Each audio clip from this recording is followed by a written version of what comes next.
യുവനടിയെ അപമാനിച്ചെന്ന പരാതിയിൽ യൂട്യൂബർ സൂരജ് പാലക്കാരൻ അറസ്റ്റിൽ. ഇടപ്പള്ളി സ്വദേശിയായ യുവനടിയുടെ പരാതിയിലാണ് പാലാരിവട്ടം പോലീസ് സൂരജിനെ അറസ്റ്റ് ചെയ്തത്.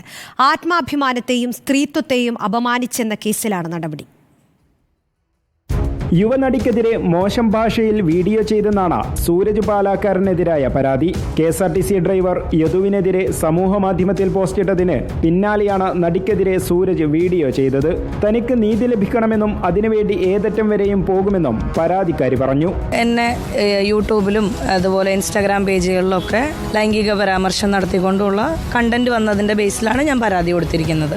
എന്തും സ്ത്രീകളെ പറഞ്ഞ് നടക്കാം, അല്ലെങ്കിൽ യൂട്യൂബിൽ ഒരു വീഡിയോ ഇട്ടാൽ അല്ലെങ്കിൽ കുറേ കണ്ടന്റ് വരുമ്പോൾ തന്നെ അതിൻ്റെ അടിയിൽ വന്നിട്ട് സ്ത്രീകളെ ആക്ഷേപിച്ച് എന്തും പറയാം എന്നുള്ളവർക്ക് വേണ്ടി തന്നെയാണ് ഞാൻ ഈ ഒരു കേസിലേക്ക് പോയത്. കേസ് രാഷ്ട്രീയ ഗൂഢാലോചനയുടെ ഭാഗമാണെന്നാണ് സൂരജ് പാലക്കാരന്റെ പ്രതികരണം. 2 വർഷം മുമ്പ് സമാനമായ കേസിൽ സൂരജ് പാലക്കാരനെ റിമാൻഡ് ചെയ്തിരുന്നു.